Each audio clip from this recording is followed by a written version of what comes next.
எண்ணித் துணிவோம், ஒன்றிணைந்து எழுவோம், இலக்கை வெல்வோம்.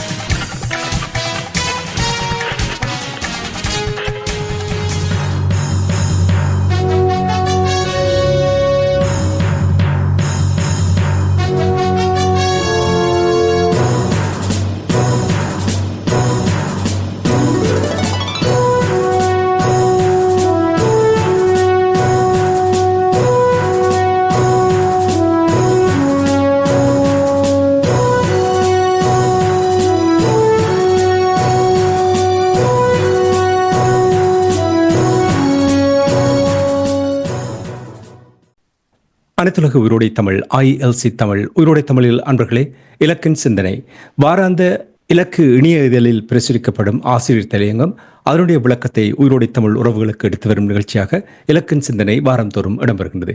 இந்த நிகழ்ச்சியில் எங்களோடு தமிழ் அறிஞர் மூத்த ஆய்வாளர் ஃபட்டிமா மாஸ்டர் அவர்களும் போரியல் ஆய்வாளர் அரசு அவர்களும் இணைந்து விளக்கத்தை தரும் நிகழ்ச்சியாக இருவருக்கும் வணக்கத்தை தெரிவித்துக் கொண்டு இன்றைய ஆசிரியர் தலையங்கம் ஈழத்தமிழர் நில கடல் இறமைகளை மீளுறுதி செய்ய முறையே 16-60 நாட்களே உள்ள அன்றாதபுர விஜயத்தினுடைய முக்கியத்துவம் என்னவென்று சொன்னால், அன்றாதபுரத்தை தலைநகராக கொண்டு சிங்கள தொன்மையான ஆட்சிகள் இருந்தன என்பது சிங்களத்தினுடைய வெளிப்பாடாக இருக்கின்றது. அதன் பின்னணியில் மீளவும் அன்றாதபுர ஆட்சியை நினைவு கூறும் வகையில் அன்றாதபுரத்தை தலைநகராக மாற்றுவதற்குரிய ஒரு செயற்பாடாக இது அமைகின்றது. அதே நேரத்திலே கண்டி அரசினுடைய ஆட்சியின் கீழ் கிழக்கு இருந்தது. வடக்கு கிழக்கு என்று சொல்லி இப்பொழுது தமிழர் தாயகத்தை பேசிக்கொண்டு வருகின்ற அனுரகுமார திசுநாயக்க அவர்கள் இவ்விதமான ஒரு வரலாற்று திரிவுவாதத்தை ஏற்படுத்துவதற்கான ஒரு முயற்சியாகத்தான் இந்த பௌத்தத்துக்கு முக்கியத்துவம் கொடுக்கின்ற ஒரு செயற்பாடு அமைந்தது. அந்த பின்னணியில பார்க்கின்ற பொழுது இன்றைக்கு இத்தாலியினுடைய அதிவலதுசாரி ஆதரவு பிரதமராகிய ஜோர்ஜியா மெலோனி அமெரிக்க அரசுத் தலைவர் ட்ரம்பை சந்தித்து அவர்கள் ஐரோப்பிய தீவிரவாதத்துக்கு முக்கியத்துவம் கொடுக்க வேண்டும் என்கின்ற ஒரு அடிப்படையிலே பேச்சுக்கள் நடத்தியதாக தகவல் வெளியிட்டது. இப்ப நேட்டோ பாதுகாப்பு அணிக்கு அமெரிக்கா பெருந்தொகையான பணத்தை செலவிடுகின்ற பின்னணியில் தான் அமெரிக்கா அதில் இருந்து அதற்கான பணத்தை ஐரோப்பிய நாடுகள் தராவிட்டால் தாங்கள் தொடர்ந்திருக்க முடியாது என்ற ஒரு முறைமையை உருவாக்க பார்க்கின்றார்கள். இந்த நிலையில் இவருடைய இத்தாலிய பிரதமருடைய அமெரிக்க விஜயமானது ஐரோப்பிய தேசியவாதத்தை மீள வேகப்படுத்தி அந்த பின்னணியில் ஐரோப்பாவும் அமெரிக்காவும் இணைந்து செயற்பட வேண்டும். ஆஸ்திரேலியா, நியூசிலாந்து, கனடா, அமெரிக்கா எல்லாமே பிரித்தானிய ஐரோப்பிய தன்மை கொண்ட மக்களுடைய விரிவாக்கம் தான் என்கின்ற அடிப்படையிலே பேசுகின்றார்கள். இவ்விதமாக உலகத்திலே பண்பாடு சார்ந்த தேசியவாதம் கட்டமைக்கப்படுகின்ற நேரத்திலே சிங்கள தேசியவாதத்தை மட்டும் முன்னிலைப்படுத்தி இலங்கை தீவில் இருக்கின்ற தமிழ் தேசியவாதத்தை நீக்குகின்ற ஒரு தன்மை கொண்டதாகத்தான் இந்த பாடல் அமைகின்றன. அதே நேரத்திலே அதனை மக்கள் மயப்படுத்துகின்ற போக்கிலே ஒரு வகையான ஹிட்லரிசத்தை போல் இப்பொழுது சிங்கள ஹிட்லரிசம் ஒன்று தோற்றம் பெற்றிருக்கின்றது. அந்த அடிப்படையில் அவர்கள் என்ன செய்கின்றார்கள் சொன்னால், மக்களுக்குள் பௌத்த சிங்கள பேரினவாத உணர்வை தூண்டக்கூடிய முறையிலே இந்த இது நடைபெற்றதன் பின்னர் ஸ்ரீலங்காவினுடைய தமிழ் சிங்கள புத்தாண்டு வருகின்ற பொழுது பௌத்த மரபில் தேரர்கள் அரச இணை செய்யப்பன்னு சொல்லி மக்களுக்கு அந்த சிங்கள அரச மீள் நினைவை விட்டுக்கொண்ட ஒரு சடங்கு இருக்கின்றது. அதற்கு முக்கியத்துவம் கொடுத்து இந்த முறை ஸ்ரீலங்காவுடைய பிரதமர் ஹரணி அமரசிய கொரோனாவை பண்டைய ராஜமகாவீர விகாரையில் நடைபெற்ற அதனுடைய தலைமை விகாராதிபதி தாக்கிய தேரரின் சித்திரை புத்தாண்டு அரசனை தலையில் வைக்கின்ற அந்த விழாவில் கலந்து கொண்டு அது முக்கியமான ஒரு அரச தன்மை கொண்டதாக மாற்றி பார்க்கின்றோம். அரசர்களே, தேசியவாதம் தொடர்பாக இப்பொழுது மாஸ்டர் கூறியிருந்தார்.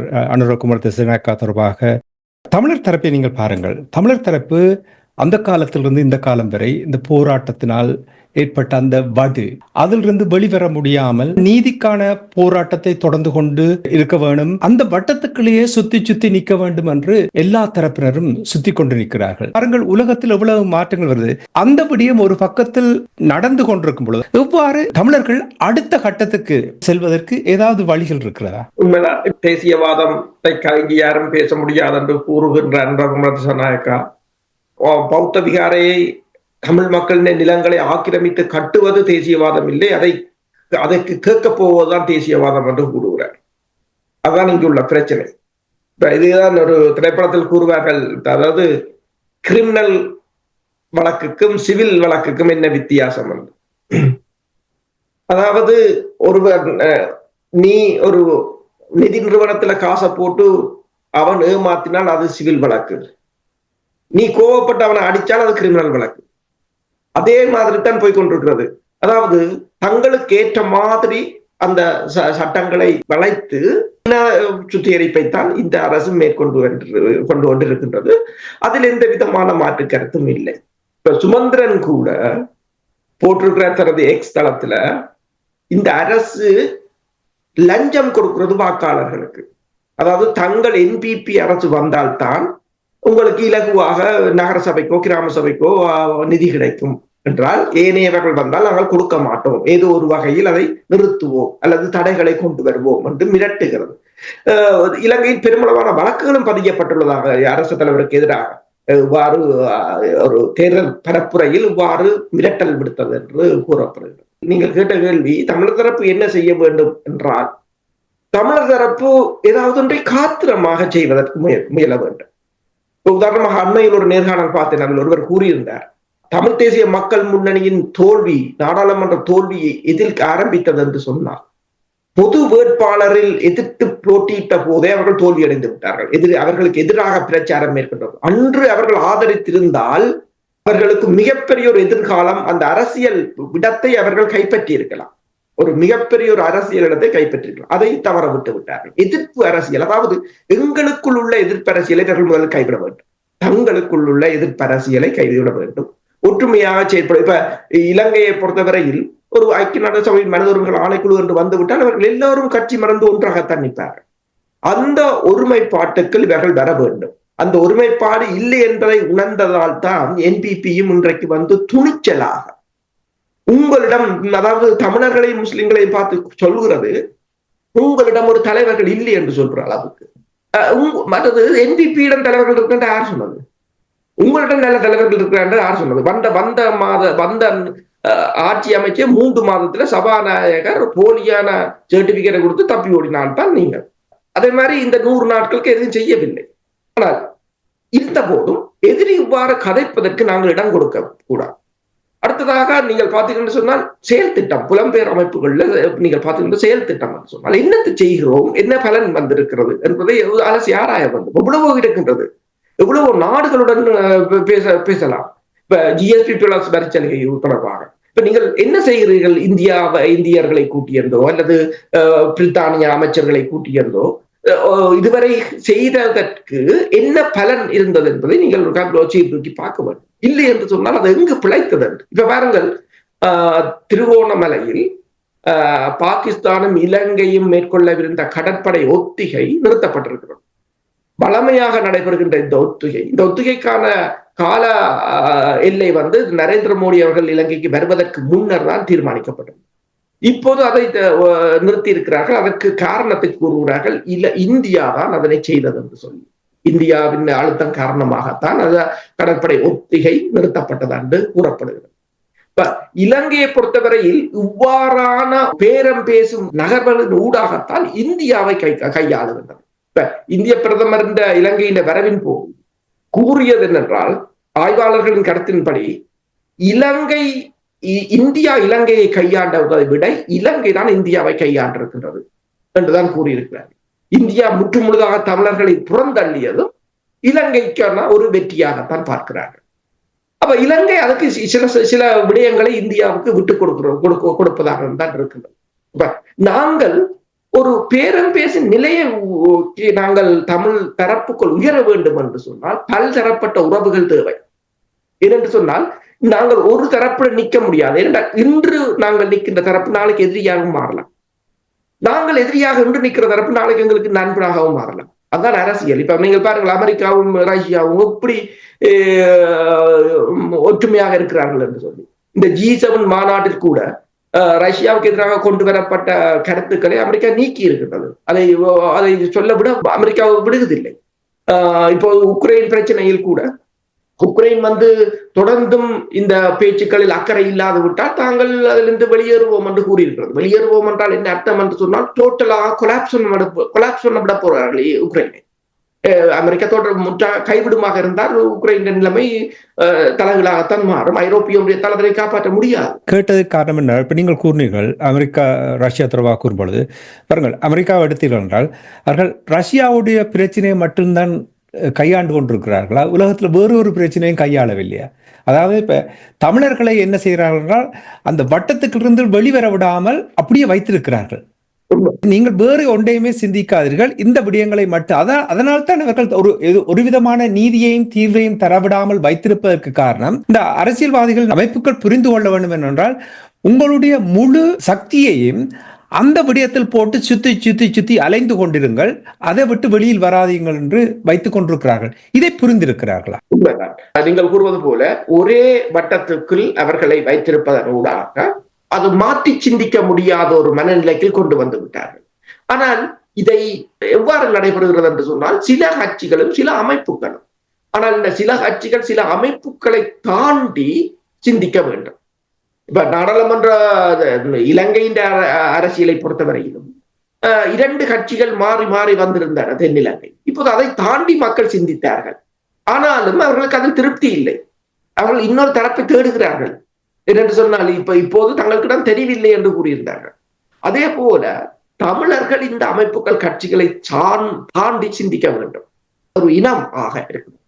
நான் கூறினேன் இந்த பொது வேட்பாளர் விடயத்தில் அதை கூட அது ஒரு இந்த கட்சிகள் அமைப்புகளை தாண்டி சிந்திக்கப்பட்ட விடயம். அதை கூட அடித்து மூடினார்கள் என்றால் அதுதான் அந்த தோல்வியுடன் நாடாளுமன்றத்தில தமிழர்கள் தோல்வி ஆரம்பமாகிவிட்டது. அன்று நாங்கள் ஒரு பலமாக நின்றிருந்தோம் என்று சொன்னால் இந்த நாடாளுமன்றத்திலும் நாங்கள் பலமாகவே இருந்திருப்போம். வருகின்ற சந்தர்ப்பங்களை நாங்கள் இடம்பெறுகின்ற பூகோள அரசியல் நலன்கள் அதற்கு தமிழ் மக்களின் தீர்வை எவ்வாறு பெற்றுக் கொள்ளலாம் என்பது தொடர்பாகத்தான் சிந்திக்க வேண்டுமே தவிர நாங்கள் அந்த நாட்டுக்காகவோ அல்லது இந்த நாட்டுக்காகவோ பணியாற்றுவது என்பது அது எங்களை ஒரு நீங்கள் கூறியது போல ஒரு வட்டத்தை விட்டு அங்கால சிந்திக்க முடியாத ஒரு நிலைக்குத்தான் தொடர்ந்தும் வைத்திருக்கும். ஒரு மந்த நிலையில் வைத்திருக்க வேண்டும் என்பதுதான் எல்லோருடைய திட்டமா இருக்கு. 2009ஆம் ஆண்டு ஈழத்தமிழர்களை அழித்தொழித்தார்களோ பல நாடுகள் சேர்ந்து அவர்கள் எல்லோருமாக ஒரு திட்டத்தோடு தமிழ் மக்களை மந்த நிலையில் வைத்திருக்க வேண்டும் என்றுதான் செயல்படுகிறார்கள் போல் தெரிகின்றது. மாஸ்டரிடம் இந்த கேள்வியை கேட்க விரும்புகிறேன். மாஸ்டர், நீங்கள் சற்று முன்னதாக பேசும்பொழுது கூறினீர்கள் தேசியவாதம் தொடர்பாக உலகத்தில் இந்த தேசியவாதத்தினால் துவேஷங்களை வெளிப்படுத்தும் வகையில் சில விடயங்கள் நடைபெறுகின்றது. அமெரிக்காவை எடுத்து பாருங்கள். இன்று கூட பிரித்தானியாவில் வருகின்ற செய்திகளை பார்க்கும் பொழுது பாடசாலைகள் கூட இனவாத பேசுகின்ற வகையில் இது பேசப்படுகின்றது.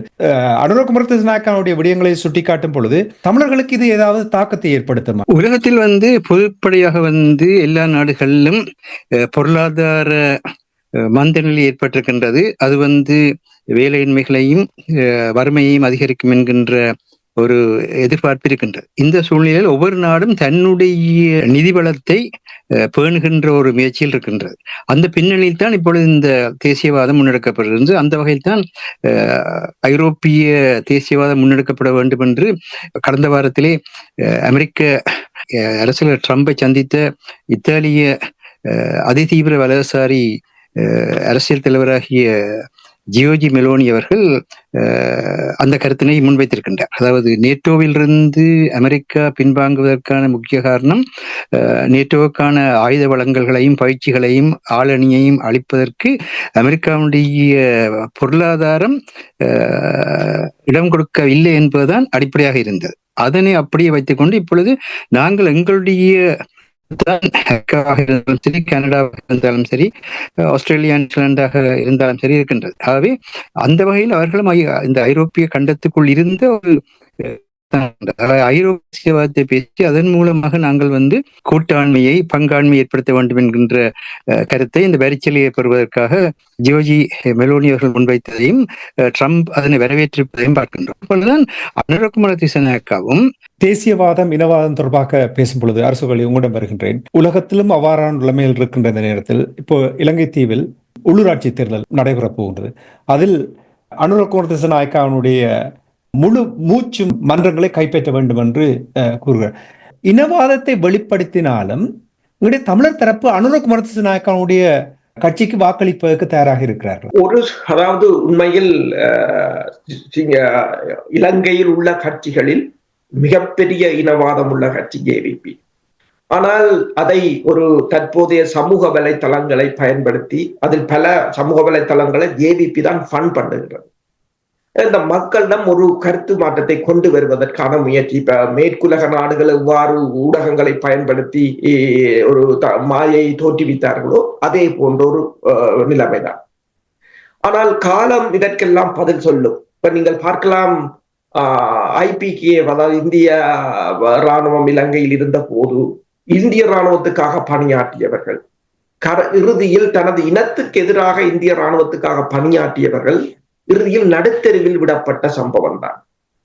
அவர்கள் இந்திய இராணுவம் ஓடிய போது அவர்கள் சிதறி ஓடினார்கள் தவிர அவர்கள் இனத்தால் ஏற்றுக்கொள்ளப்பட்டவர்கள் அல்ல. ஆப்கானிஸ்தானும் அதுதான். அமெரிக்கா இருந்த போது அமெரிக்காவுடன் இணைந்து அரசை அமைத்தவர்கள் அமெரிக்கா வெளியேறிய போது சிதறி ஓடினார்கள். உங்களுக்கு தெரியும், இறுதியில் பிளேனில் அவர்கள் எவ்வாறு ஏறி சென்றார்கள் என்றதெல்லாம் தெரிந்தவில்லை. இப்ப பிள்ளையாண்ட நிலைமையை யோசிச்சு பாருங்கள். ஒரு காலத்துல இலங்கை அரசால் போற்றி புகழப்பட்டு மிக பெரும் பாதுகாப்புடன் கொண்டு செல்லப்பட்ட பதவிகள் வழங்கப்பட்டவர் இன்று அவர்களின் அரசியல் நலனுக்காக பந்தாடப்படுகிறார். அவர் தமிழ் மக்களுக்கு ஆற்றிய துரோகத்துக்கு தமிழ் மக்கள் வழங்க முதல் அவர் யாரை நண்பராக பார்த்தார்களோ அவரின் நண்பர்களே அவருக்கான இது தனது இனத்தை மறந்து ஒரு அற்ப சலுகைகளுக்காக அடுத்த இனத்துக்காக பணியாற்றுபவர்களுக்கான ஒரு வரலாறு காலம் ஒரு கொடுமையா. அது இந்த தண்டனை மிகவும் கடுமையாகத்தான் இருக்கு. நாங்கள் இப்போ பிரச்சனை இல்லை, அது நாங்கள் இப்போ சந்தோஷமா தான் இருக்கும். ஆனால் காலம் அந்த கடமையை கட்டாயம் செய்யும். அது வரலாறு. நாங்கள் இதை நான் கூறியதெல்லாம் கண் முன்னே நடந்தது. இதற்கு முன் நடந்ததுகளும் பல இருக்கின்றன. நாங்கள் பிறப்பதற்கு முன்னர், அதற்கும் பல வருடங்களுக்கு முன்னர் நடந்த வரலாறுகளும் இதைத்தான் சொல்கின்றது. உனது இனத்தை கடந்து நீங்கள் செல்கின்ற அனைவருக்கும் இறுதி முடிவு ஒன்றாகத்தான் இருக்கின்றது. அது IPKA காலத்தில் இருந்தாலும் சரி, ஆப்கானிஸ்தானில் இருந்தாலும் சரி, இந்த பிரான்சில் இடம்பெற்ற சம்பவங்களாக இருந்தாலும் சரி, அல்லது இப்போது இப்ப நடக்கின்ற பிள்ளையாண்ட சம்பவமாக இருந்தாலும் சரி, எல்லாம் ஒன்று. அப்ப இதுதான் அங்கு இடம்பெறுகின்றது வழக்கு. அதற்கு அந்த ஒரு நிகழ்வுக்கு தமிழ் மக்களிட பிரதிநிதிப்படுத்துகிறோம், தமிழ் மக்களுக்காக இயங்குகிறோம் என்று இயங்கிய அமைப்புகள், அரசியல் கட்சிகள் விட்ட தவறும் ஒரு காரணமாக அமைகின்றது. தமிழரை பொறுத்த மட்டும் அரசுகளே 40 வருடங்களுக்கு பின்னால் செல்வோம். போராட்ட காலத்தை ஒரு காரணத்துக்காக நடந்தது, அதை ஒரு பக்கத்தில் வைப்போம். தமிழர்கள் இன்றைய காலகட்டத்தில் பலமாக இருக்கிறார்களா அல்லது பலவீனமாக இருக்கிறார்களா?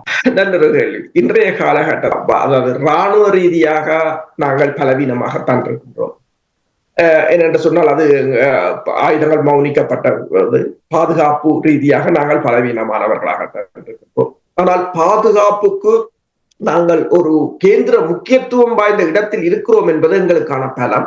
அதை நாங்கள் உணரவில்லை. அதுவும் அது உன்னது பலத்தை நீ உணரவில்லை என்றால் அது இந்த பலவீனம் தான்.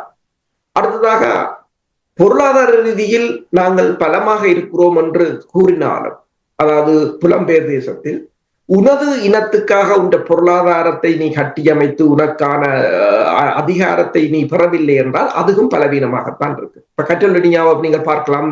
ஸ்பெயின்ல மிகவும் ஒரு செல்வந்த மாநிலம்.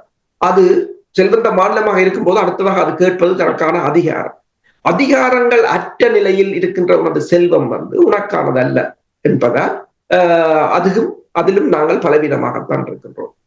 அடுத்ததாக பார்த்தால் அரசியல் ரீதியாக இன்று அனுரகுமார திசாநாயக்கா ஒரு மிரட்டலை விடுகிறார் வடக்கிலும் கிழக்கிலும் என்று சொன்னால் அந்த வடக்கு கிழக்கில் இருக்கின்ற எங்கள் அரசியல் மிகவும் பலவீனமான நிலையில் அல்லது அழிந்து போகின்ற நிலையில் இருக்கிறதாகத்தான் பார்க்கலாம். எல்லா பக்கத்தாலும் பார்த்தால் அடுத்ததாக நீங்கள் புலம்பெயர் அனைத்துலக மட்டத்தில் பார்ப்போம். ராஜதந்திர ரீதியில் நாங்கள் பலமாக இருக்கிறோமா பலவீனமாக இருக்கிறோம்? ராஜதந்திர ரீதியில் அனைத்துலக மட்டத்தில் நாங்கள் பலவீனமாக இருக்கிறோம் என்பதை அல் ஜசீராவின் தொலைக்காட்சியில் ரணில் விக்ரமசிங்காவே தெளிவாக கூறிவிட்டார். எல்லாவற்றுக்கும் ஆதாரங்கள் இருக்கின்றன. கேட்டுக்கொண்டிருப்பவர்கள் சூழலாம், ஏதாவது ஒரு பலமாக வந்து சொல்லலாம், பிரச்சனை இல்லை. எதில் நாங்கள் பலமாக இருக்கிறோம், என்னத்தை செய்கிறோம். நீங்கள் முதலில் உண்மையை நாங்கள் உண்மையா ஏற்றுக்கொள்ளதான் அதுக்கடுத்தது நகர முடியும். நாங்கள் பொய்களால் சோடிச்சு கொண்டிருந்தால் அந்த பொய்களுக்குள்ளே மூழ்கி ஒரு பொய்யை மறைக்க 100 பொய்யாகி இறுதியாக நாங்கள் அழிந்து போவதாகத்தான் இருக்கு. இப்ப நாங்கள் இப்போது என்ன நிலையில் இருக்கிறோம் என்பதை பார்க்க வேண்டும். இப்ப நீங்கள் யோசிக்கலாம், அமெரிக்கா ஏன் ரஷ்யாவிடம் போயினது? ஐரோப்பிய ஒன்றியத்தை கடந்து ஏன் அமெரிக்கா ரஷ்யாவிடம் போய்விட்டது? தன் நிலையை அமெரிக்கா உணர்கின்றது. அமெரிக்கா வெளியில் தான் பெரிய வல்லரசாக இருக்கலாம், அல்லது உலகத்தை ஆட்சி செய்பவராக அல்லது உலகத்தின் தலைவிதியை நிர்ணயிப்பவர்களாக காட்டிக்கொண்டாலும் தற்போதைய நிலையில் அமெரிக்காவுக்கு ஒன்று தெரிகிறது, தன் நிலை என்ன, அடுத்தது தனக்கு என்ன நிகழப் போகிறது என்பதை அமெரிக்கா உணர்ந்திருக்கிறது. எனவேதான் உக்ரைன் போரை நிறுத்துகின்றது, ஈரானை ஏதோ ஒரு வழியில் சமாதானப்படுத்தி அந்த அணு ஆயுத உடன்பாட்டுக்கு கொண்டு வர முற்படுகின்றது, ஏமன் மீது ஹூதி அமைப்பின் மீது தாக்குதல் நடத்துகிறது என்று அமெரிக்கா தன் தற்போதைய நிலையின் உண்மைத்தன்மையை உணர்ந்து கொண்டிருக்கிறது. எனவேதான் அது தன் ஸ்ட்ராட்டஜியை மாற்றி இருக்கு. அப்ப அமெரிக்கா கற்பனையில் இருக்குமாக இருந்தால் கற்பனையில் இருந்து அப்படி அழிந்து போவது. நீங்கள் கேட்டது போல நாங்கள் எங்கள் பலவீனங்களை உணர்ந்து கொண்டால்தான் அடுத்தது அதை எவ்வாறு மறுசீரமைக்க முடியும் என்பதை நாங்கள் சிந்திக்க முடியும். ஒன்று அரசியல் ரீதியாக பலவீனமாக இருக்கிறோம் என்று நீங்கள் கூறினீர்கள், ராஜதந்திர ரீதியாக பலவீனமாக இருக்கின்றோம். நான் அந்த கேள்வியை கேட்டதற்கு காரணம், சற்று முன்னதாக நீங்கள் உரையாடும் பொழுது கூறினீர்கள், திருவண்ணாமலையில் இலங்கையும் பாகிஸ்தானும் இணைந்து பயிற்சி ஒன்று நடத்துவதை இந்தியா தடுத்து விட்டது என்று. இதைத்தான் பலர் சுட்டிக்காட்டுகிறார்கள். பாருங்கள், பாகிஸ்தானும் ஸ்ரீலங்காவும் ஒரு பயிற்சியில் ஈடுபடுகின்றதை இந்தியா தடுக்க முடிகிறது என்றால் ஏன் தமிழர்கள் பாகிஸ்தானோடு சீனாவோடு ராஜதந்திர உறவை, அரசியல் ரீதியான உறவை ஏன் கட்டி எழுப்ப முடியாது என்ற கேள்வியை கேட்கிறார்கள். தமிழர்கள் 40 ஆண்டுகள் ஒப்பிட்டு பார்க்கும் பொழுது அதற்கு முன்னர் பலவீனமாக இருக்கிறார்களா பலமாக இருக்கிறார்கள் என்றால் இப்ப இந்த 2 விடயங்களையும் தமிழர்கள் ஒரு விதத்தில் கட்டி எழுப்பலாம் தானே. மற்ற விடயங்கள் அப்படியே நடந்து கொண்டு இருக்கட்டுக்கும், போராட்டம் நடந்து கொண்டிருக்கட்டுக்கும், ஐநாக்கு போட்டுக்கும், ஆனால் இதை தனியாக யாராவது செயல்படுத்தலாம் தானே. உண்மைதான். யார் செயற்பட போறார்கள் என்றால் இங்கு இருப்பவர்கள் அனைவரும் மேற்குலகத்தின் அடிமைகள் ஒரு கட்சியை நடத்தினால் அந்த கட்சி அடிமைகளால் ஒரு இனத்தை வழி நடத்த முடியாது. அடிமைகள் தான் இங்க இருக்கிறார்கள். அது எல்லா கட்சிகளும் தான் இந்த புலம்பெயர் இருக்கிற அத்தனை அமைப்புகளும் அடிமைகள். ஒரு அமைப்பு வெளியில் சொல்லட்டும் பார்ப்போம் நான் அடிமை இல்லை என்று, எல்லாம் அடிமைகள். தாயகத்துல முந்தி கம்யூனிஸ்ட் கட்சி, பொது உடைமை கட்சி இருந்தது, இப்போது இல்லை. இப்போது அது இருந்தாலும் அது ஒரு பலமானதாக இல்லை. அவ்வாறு இப்ப நான் கேள்விப்படவும் இல்லை. நீங்கள் அவ்வாறு ஒரு கட்சியை தாயகத்தில் கட்டி அமைத்தாலே காணும். நீங்கள் மீண்டும் ஒரு கம்யூனிஸ்ட் பார்ட்டி ஒன்றை இப்ப என்றால் இப்போது கம்யூனிஸ்ட் அனைத்துலக மட்டத்தில் கூட அது சித்தாந்தமாக இல்லை. அது அதாவது பொது உடைமை கட்சி என்று சொன்னாலும் அது முதலாளித்துவம் கலந்துதான் இருக்கின்றது. இப்ப சீனா கூட கம்யூனிஸ்டா இல்லை. ஆனால் நீங்கள் மாற்று கட்சியாக ஒன்றை ஆரம்பித்து இந்த நாடுகள் வியட்நாமாக இருக்கலாம், சீனாவாக இருக்கலாம், வெவ்வேறு நாடுகளுடன் ரஷ்யாவாக இருக்கலாம், நீங்கள் உங்கள் உறவுகளை பலப்படுத்தினீர்கள் என்றால் நீங்களும் அவர்களின் நிகழ்ச்சி நிரல், அவர்கள் பேச வரும்போது நிகழ்ச்சி நிரலுக்குள் நீங்களும் இருப்பீர்கள். சரியாக கூறுகிறீர்கள் அரசோகளே. அதாவது சின்ன உதாரணம், ஜேவிபி, தேசிய மக்கள் சக்தி உண்மையிலே ஜேவிபி. அப்ப எப்படி அவர்களால் இதை செய்யக்கூடியதாக இருந்தது? உண்மைதான். அவர்கள் பொது உடைமை, அதாவது கம்யூனிஸ்ட் சித்தாந்தத்தை தான் கொண்டிருந்தார்கள். இப்போது அவர்கள் அவ்வாறான சித்தாந்தம் இல்லை என்று கூறப்படுகிறது. ஆனாலும் அவர்கள் துணிஞ்சலை செய்கிறார்கள். அதாவது உங்களிடம் ஒரு துணிச்சல் வேண்டும். நீங்கள் பேஸ்புக்கிலும் கிடைக்கலாம், ட்விட்டரிலும் கிடைக்கலாம், வாட்ஸ்அப்பிலும் கிடைக்கலாம். அடிமைகளாக இருந்து கொண்டு நீங்கள் துணிச்சலாக நடவடிக்கை எடுக்க முடியாதவரை உங்களால் எந்த பிரயோசனமும் இல்லை. மக்களும் இதிலிருந்து சிந்தித்து உண்மையில் வெளியேற வேண்டும். இப்ப மக்கள் ஜேவிபிக்கு வாக்களிக்கிறார்கள் என்று சொன்னால் அவர்களுக்கு ஒன்று தெரிகிறது. இப்ப நீங்கள் யோசிக்கலாம், மக்கள் ஜேவிபிக்கு வாக்களிக்கிறார்கள் என்று சொன்னால் அவர்களுக்கு ஒன்று தெரிகிறது, அடிமைகளை நம்பி பிரயோசனம் இல்லை. அப்ப எங்கோ நீங்கள் துணிச்சலாக முடிவெடுத்து நீங்கள் அந்த இனத்துக்காக பணியாற்ற முற்படுகிறீர்களோ, உங்கள் இடத்திற்கு வருகின்ற தேசிய தலைவர் கூறிய போது, எனது இடத்துக்கு வருகின்ற அத்தனை இடர்களையும் தாங்கி நின்றேன் அல்லது தடுத்து நின்றேன். அவ்வாறு நீங்கள் தடுத்து நிற்பதற்காக எவ்வாறு உங்கள் ஸ்ட்ராட்டஜிகளை மாற்றிக் கொண்டிருந்து நீங்கள் செயற்படுகிறீர்களோ அன்றுதான் மக்கள் உங்கள் வசம் வருவார்கள். இன்று மக்கள், நீங்கள் யோசிக்கலாம், இந்த உள்ளூராட்சி சபை தேர்தலில் ஜேவிபி வெற்றி பெற்றாலும் என்பிபி வெற்றி பெற்றாலும் அது பிரச்சனை இல்லை. எதை நாங்கள் ஏற்றுக்கொள்ளத்தான் வேண்டும் என்றால் மக்களுக்கு ஒன்று தெரிகிறது, அடிமைகளை விட அந்த அடிமைகளுக்கு எஜமானாக இருப்பவர்களிடம் போவது நல்லது என்று மக்கள் யோசிக்கலாம். நீங்கள் அதிலிருந்து ஒரு ஸ்மார்ட்டான அரசியல், ஒரு ஸ்மார்ட்டான அமைப்புகளை நடத்துவது எப்படி என்பதை நீங்கள் கற்றுக்கொள்ளுங்கள். இல்ல, நீங்கள் அதான் இப்ப நீங்க கூறிக்கொண்டிருக்கும் பொழுதுதான் பார்த்தேன், தேசிய மக்கள் சக்தி என்று புதிதாக உருவாகியது. ஆனால் அது உள்ளே இருக்கின்ற அனைவரையும் நீங்கள் எடுத்து பார்த்தீங்கன்னா அவர்கள் ஜேவிபி. அப்ப வெளியில் மாயை உருவாக்குவதற்கு இது ஜேவிபி என்றால் அவர்கள் ஒரு பயங்கரவாத அமைப்பாக இருந்தது. அவர்களும் போராட்டத்தில் ஈடுபட்டார்கள், நிறைய பேர் கொல்லப்பட்டார்கள். அந்த விடயங்களை மறைப்பதற்காக தேசிய மக்கள் சக்தி என்ற போர்வையில் இப்பொழுது ஆட்சியில் இருக்கிறார்கள். மாஸ்டர், தமிழர்கள் இந்த காலகட்டத்தில் பலமாக இருக்கிறார்களா பலவீனமாக இருக்கிறார்களா என்று நான் அரசு அவர்கள் கேட்டபொழுது அரசு அவர்கள் நிறைய விடயங்களை கூறி, பொருளாதாரத்திலும் சரி, அறிவிலும் தொழில்நுட்பத்திலும் சரி தமிழர்கள் பலமாக இருக்கிறார்கள் சொல்கின்ற பொழுது அவர்கள் தனித்தனி தீவுகளாக இருக்கின்றார்கள். ஒன்றில் அவர்கள் குடும்பம் என்பதை வைத்து குடும்பத்தை சுற்றி வர அதனை கட்டமைக்கின்றார்கள், இல்லது தங்களுடைய உறவினர்கள் அல்லது தங்களுடைய நண்பர்கள் என்கின்ற அந்த வட்டங்களை மையமாக வைத்து கட்டமைக்கிறார்களே தவிர தேசமாக எழுகின்ற அந்த தன்மை தமிழர்களிடத்திலே இல்லாமல் இருக்கின்றது. தேசமாக எழுகின்றது என்று சொல்கின்ற பொழுது வள்ளுவர் மிக அழகாக சொல்லுவார், ஈகை என்று சொல்வதை பலன் எதிர்பார்க்காமல் ஒருவருடைய வாழ்வை அவர் யாரென்று கூட தெரியாத ஒரு நிலையில் மனிதாய அடிப்படையிலே அவருடைய வாழ்வை உயர்த்துவதற்கு நாங்கள் செய்கின்ற பொருளுதவியோ அல்லது உடல் உழைப்புதவியோ தான் ஈகைன்னு சொல்லி, அல்லது அறிவு பகிர்வுதான் ஈகைன்னு சொல்லி சொன்னார். ஆகவே அப்படியான ஒரு உண்மை தத்துவங்களை பேசிய தமிழுலகம் இன்றைக்கு நான் என்கின்ற ஒரு அடிப்படையிலே செயற்படுகின்ற ஒரு சிறு வட்டமாக மாறின காரணத்தினால் என்னதான் வளர்ச்சி ஏற்பட்டாலும் கூட அது ஒரு தனி மனிதனுடைய வளர்ச்சியாக மாறுகின்ற பொழுது அந்த தனி மனிதனால் தனக்கான ஒரு சமூக பலத்தை தேசத்தை உருவாக்க முடியாது. அப்படி வருகின்ற பொழுது அவன் இன்னொரு வழியிலே தங்கி நின்று தன்னுடைய அந்த ஆற்றலை, தன்னுடைய அறிவை, தன்னுடைய செல்வத்தை அவனுடன் இணைந்து தான் வாழ்வதற்கான ஒரு முயற்சியை மேற்கொள்வானே தவிர தான் ஒரு தேசமாக எழுந்து தன்னுடைய மண்ணை பாதுகாக்கின்ற நிலைக்கு வரமாட்டான். மண்ணை பாதுகாக்கின்ற ஒரு நிலை வருகின்ற பொழுதுதான் அதன் பின்னணித்தான் அந்த மண்ணின் மேல் கட்டமைக்கப்படுகின்ற வாழ்வில் தான் தாயகத்தன்மை என்றாலும் சரி, தேசியத்தன்மை என்றாலும் சரி, அல்லது தன்னாட்சி தன்மை என்றாலும் சரி செயற்பட்டு அவன் ஒரு அரசுரிமை உள்ள ஒரு நாட்டுக்கு சொந்தக்காரனான ஒரு மக்கள் இனமாக வாழ்கின்ற தன்மை வரும். இப்ப உதாரணமாக பார்க்க போனால் இப்பொழுது இந்த ஆசிய சலங்கத்திலே நாங்கள் ஈழத்தமிழர் நில கடல் உரிமைகள் மீளறு செய்ய முறையை 16-60 நாட்கள் உலகென்று சொன்னதுக்கான முக்கிய காரணமே இந்த 16 நாட்கள் இந்த உள்ளூராட்சி தேர்தலுக்கு இருக்கின்றது.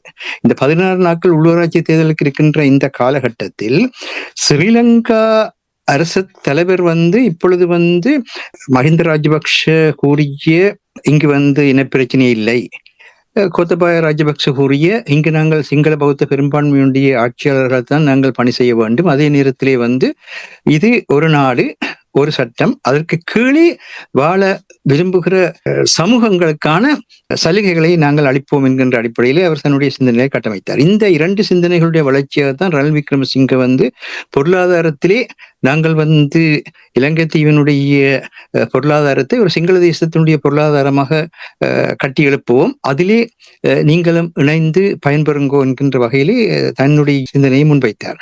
அவர்தான் இந்த வடக்கு கிழக்கு என்கின்ற அந்த சொல்லாட்சியை கொண்டு அதே நேரத்திலே அந்த வடக்கு கிழக்கு என்பது சிங்கள பெரும்பான்மை ஆட்சிக்குள் இருக்கின்ற சமூகங்கள், அதாவது குடிவர பெற்றவர்கள் என்கின்ற பின்னணியிலே கட்டமைக்கின்ற தன்மைகள்லாம் வந்தது. அதனை முன்னெடுத்து தான் இப்பொழுது பார்த்தீர்களா இருந்தால் அனுரகுமார திசுநாயக்க தமிழர்களுடைய சிங்களவர்களுடைய இரு இனமும் வாழ்கின்ற இலங்கை தீவின் மீது சித்திரை புத்தாண்டிலே சூரியன் மிக செங்குத்தாக உச்சம் கொடுக்கிற நாள் என்று கூறுவார்கள். அதனை இன மக்களுமே இரு தேச மக்களுமே கொண்டாடுகின்ற வளமை சிங்கள தமிழ் புத்தாண்டு என்று கூட சித்திரை புத்தாண்டு வழக்கமாகி இருந்தது. அந்த சிங்கள தமிழ் புத்தாண்டிலே தமிழ் புத்தாண்டுக்குரிய தன்மைகளை விடுத்து அவர் பௌத்த சிங்கள பாரம்பரியத்தை வளர்க்கக்கூடிய முறையிலே அந்த புத்தாண்டுக்கு தொடங்குகிற அந்த முதல் வாரத்திலேயே ஏப்ரல்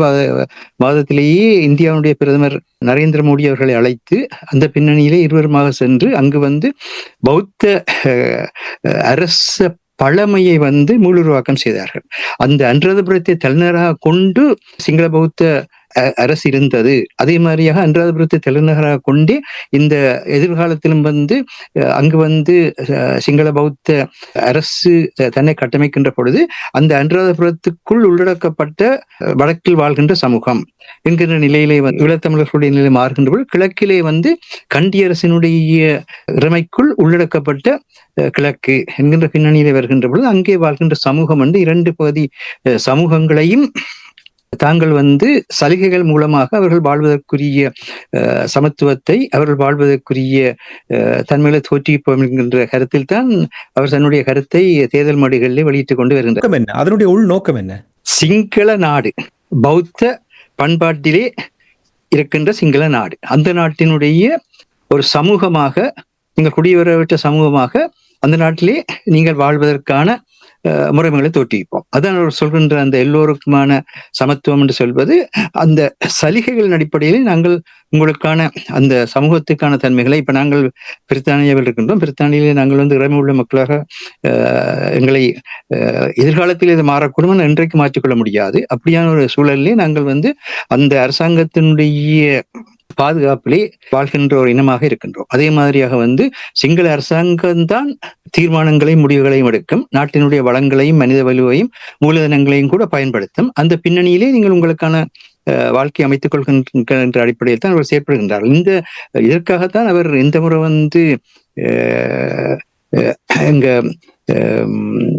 அஸ்கிரிய மல்வத்த அஸ்கிரிய தேர்தல் அனுசரணையுடன் தலதா வழிபாடு என்கின்ற வழிபாட்டு முறை புத்தட்ட புனித சின்னமான தந்த தாதுவை சிங்கள மக்கள் வழிபடுகின்ற ஒரு 10 நாள் விழா 16 ஆண்டுகளுக்கு ஒரு முறை நடைபெறுவது. அதை ஒரு அரச விழாவாக மாற்றி அந்த அரச விழாவுக்கு எல்லா நாட்டு தூதுவர்களை, அதாவது வியட்நாம், பங்களாதேஷ், இந்தோனேஷியா, நேபாளம், நெதர்லாந்து, இந்தியா, மியான்மர், பலஸ்தீனம், France, New Zealand, Cuba, Egypt, Japan, Thailand, Canada, தென்கொரியா ஆகிய நாடுகளின் தூதுவர்களையும் அழைத்து சென்று அங்கே அந்த விழாவை ஒரு பௌத்த அரச விழாவாக மட்டுமல்ல, அதற்கு மேலாக ஒரு உலகமயமாக்குகின்ற ஸ்ரீலங்கா பௌத்தத்தினுடைய ஒரு உலகமயமாக்கல் விழாவாகவும் கொண்டாடியதை பார்க்கின்றோம். அதே மாதிரியாக சிங்கள பௌத்த பண்பாட்டிலே சித்திரை புத்தாண்டு வருகின்ற பொழுது அரசு எண்ணெய் தேய்த்தல் என்கின்ற ஒரு விழாவை தேரர்கள் முன்னெடுப்பது வழக்கம். அந்த வகையில் இந்த முறை கொலன்னாவ பண்டைய ராஜமுக விகாரையில் நடைபெற்ற அரசு எண்ணெய் தேய்க்கும் விழாவில் பிரதமர் ஹரணி அவர்கள் கலந்து கொண்டு அதனை மக்கள் மயப்படுத்துகின்ற ஒரு தன்மை கொண்டதாக மாற்றியதை பார்க்கின்றோம். இந்த மாதிரியான தன்மைகள் ஊடாக பௌத்தத்துக்கான தங்களுடைய தனித்துவத்தை ஒரு இடதுசாரி தன்மையை வாயளவிலே பேசிக்கொண்டு அதே நேரத்திலே பௌத்த சிங்கள பேரினவாதத்தை நடைமுறைப்படுத்துகின்ற அரசாக தாங்கள் செயல்முறையில் இருப்பதை சிங்கள மக்களுக்கு அவர்கள் வெளிப்படுத்தி அவர்கள் தங்களுடைய வாக்குப்பலத்தை பெறப்படுத்துவதற்காக செய்யலாம். அது நடைமுறையிலேயே அவர்கள் அதை வெளிப்படுத்துகின்றார். இந்த சூழலில் தான் தன்மை தமிழர்களுடைய தேசிய இருப்பை மறுக்கின்ற தன்மையாக இருப்பதாக தமிழ் தேசிய மக்கள் முன்னணியின் தலைவர் கஜேந்திரகுமார் பொன்னம்பலம் அவர்கள் இந்த அரசாங்கத்தினுடைய செயற்பாட்டை பற்றி கூறுகின்ற பொழுது இந்த தையிட்டி விகாரையினை கட்டி முடிக்கும் மட்டும் ஈழத்தமிழர்களின் எதிர்ப்பை மதவாதம் என்று சொல்லி அந்த தையிட்டி விகாரையை கட்டுவதற்கான அனைத்து வசதிகளையும் செய்து கொடுத்த இதே அனுரகுமார திசாநாயக்காவுடைய இதே அரசாங்கம் தான் இப்பொழுது அவர்கள் அங்கே அந்த கட்டிடத்தை பூர்த்தி செய்த நிலையில் இனி அதை யாரும் இடித்தால் அது மிகப்பெரிய மத பிரச்சனையாக மாறும். அவ்விதமான நிலைக்கு அங்கு கொண்டு வந்ததற்கு பிறகு இப்பொழுது தாங்கள் அதற்கான தீர்வை ஏற்படுத்த முடியும் என்கின்ற முறையிலே பேசுகின்றார். அது அவ்விதமாகத்தான் யாழ்ப்பாணத்தில் வைத்து அன்றகுமார திசுநாயக்க அவர்கள் பேசுகின்ற பொழுது எந்த ஒரு மக்களுடைய காணியையும் இனிமேல் இராணுவம் வைத்திருக்க முடியாதுன்னு சொல்லி மிக அழுத்தம் திருத்தமாக தேர்தல் மேடையில் கூறுகின்றார். ஆனால் இதுவரை அந்த இராணுவத்தை அது முன்பிருந்த ஈழத்தமிழ் மக்கள் மேல யுத்தத்தை ஸ்ரீலங்கா அரசாங்கம் தொடங்குகின்ற பொழுது ஆனரவிலும் பலாலியிலும் காரணங்கள் மட்டும்தான் இந்த இராணுவமாகங்கள் இருந்தன. அந்த இடத்துக்கு இராணுவத்தை கொண்டு சென்று மக்களுடைய மண்ணை விடுவிக்கின்ற செயற்பாடு எதையுமே செய்யவில்லை. அதற்கு மாறாக அந்த இராணுவத்தை அவர்கள் இன்றைக்கு அனைத்துலக நாணய நிதியம் அவர்களுக்கு கொடுக்கின்ற கொடுப்பனவுகள் நாட்டினுடைய பொருளாதாரத்தை வீழ்த்துகின்றது. இந்த இராணுவ ஓய்வு பெற்றவர்களுக்கு அல்லது இராணுவத்தில் இருந்து இப்பொழுது விலகி இருப்பவர்கள் கொடுக்கின்ற அந்த பணம் வீணாக்கின்ற பின்னணியிலே எங்களுடைய நிலங்களிலே அதற்கான தொழில் வாய்ப்புகளையும் விவசாய மற்றும் கடல்படை பொருளாதார வாய்ப்புகளையும் ஏற்படுத்தி இந்த இராணுவ வீரர்களை அங்கு சாதாரண மக்களாக கொண்டு வந்து குடியேற்றுகின்ற முறையில் தான் இந்த திட்டங்களை செய்து கொண்டு போகின்றார்கள். இந்த மாதிரியான திட்டங்களை செய்து கொண்டு போகிற காரணத்தினால்தான் தேர்தல் மிக முக்கியமான தேர்தலாக வருகின்றது. என்னன்னு சொன்னால் இந்த தமிழ் மக்களுடைய இருப்பையே இல்லாமல் ஆக்குகின்ற ஒரு தேர்தலாக அமையும் என்பதை மிக தெளிவாக தன்னுடைய கடந்த வார கிட்டு பூங்காவில் ஆற்றிய உரையிலாக இருந்தாலும் சரி அல்லது ஊடகங்களுக்கு அளித்த செவிகள் என்றாலும் சரி வெளிப்படுத்திய கஜேந்திரகுமார் பொன்னம்பலம் அவர்கள் இந்த நேரத்திலே மக்கள் ஒன்றடியாக ஒருங்கிணைந்து நின்று வாக்களித்து மண் மீது இருக்கின்ற இறமையை உறுதிப்படுத்த மீளுறுதி செய்ய வேண்டும் என்கின்ற வேண்டுகோளை விடுத்திருக்கின்றது. அதைத்தான் நாங்கள் ஈழத்தமிழர்கள் நில இறமைக்கான 16 நாட்கள் என்று சொல்லி மீளுறுதி செய்வதற்கான 16 நாட்கள் என்று போட்டிருக்கின்றோம். அதே மாதிரியாக இந்த கடலை பொறுத்த மட்டிலே தமிழக அரசு 61 நாட்களுக்கு மீன்களுடைய சினை வளத்தை மேம்படுத்துவதற்காக எந்த ஒரு இயந்திர மயப்படுத்தப்பட்ட படகுகளும் கடலில் மீன் பிடிக்க கூடாது என்கின்ற தடை உத்தரவை பிறப்பித்திருக்கிறார். இது வளமையாக வெளியிடப்பட்ட உத்தரவு தான். அந்த உத்தரவை அவர் பிறப்பித்த இந்த சூழ்நிலையிலே அந்த எங்களுடைய கடற்பரப்பிலே மீன்பிடிப்பிலே ஈடுபட்டிருந்த 400 ரோலர்களும் 2000க்கும் மேற்பட்ட மீன்பிடி இயந்திர படகுகளும் இப்பொழுது கரை ஒதுக்கப்பட்டு பழுதுபார்த்தல்கள் மேம்படுத்தல்கள் செய்யப்பட்டுக் கொண்டிருக்கின்றது.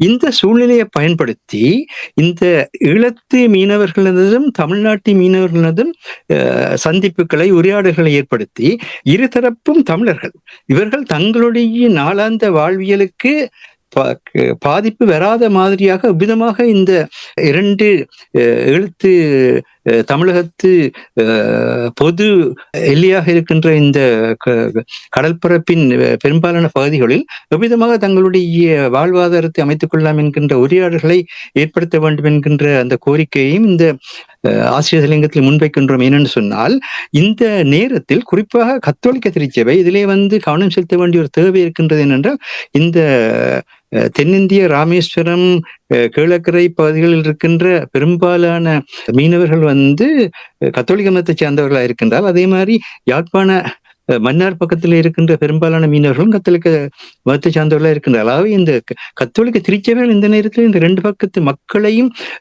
ஒருங்கிணைக்கின்ற அவர்கள் தங்களுக்குள்ளே இந்த பிரச்சனையை எவ்விதமாக தீர்க்கலாம் என்கின்ற அந்த வகையிலே அதனை செய்வதன் மூலமாக இந்த பிரச்சனைக்கான ஒரு தீர்வை காண வேண்டும் என்பது எங்களுடைய கருத்தாக இருக்கின்றது. அதே போல இந்த காலகட்டத்திலே எப்படி அவர்கள் தங்களுடைய மீன்பிடி தொழில்நுட்பத்தை வளப்படுத்தக்கூடிய முறையிலே அவர்கள் தங்களுடைய எதிர்காலத்தை கட்டமைக்கிறார்கள், அதே போல எங்களுடைய மக்களுடைய மீன்பிடி பொருளாதார வளத்தை தொழில்நுட்ப ரீதியாக வளர்க்கக்கூடிய ரோலர்களை புலம்பெயர் தமிழர்கள் வாங்கி கொடுத்து ரோலர்களுடைய எண்ணிக்கையை பெருக்குவது, அதே போல அவர்களுடைய மடிவலையை பயன்படுத்தி மீன்பிடிக்க கூடாது என்கின்ற சட்டங்கள் இந்தியாவிலேயும் இலங்கையிலும் கூட இயற்றப்பட்டிருக்கின்றன. என்றால் அது முற்றாக ஒரு உயிரியல் இன அழிப்பை ஏற்படுத்தி விடும் என்கின்ற பின்னணியிலே அதனை செய்திருக்கின்றார்கள். அதனை மையமாக வைத்து இந்த சட்டங்களை ஒழுங்காக பயன்படுத்தி மடிவிலையை பயன்படுத்துவது ஆழ்கடலிலே தவிர அதுவும்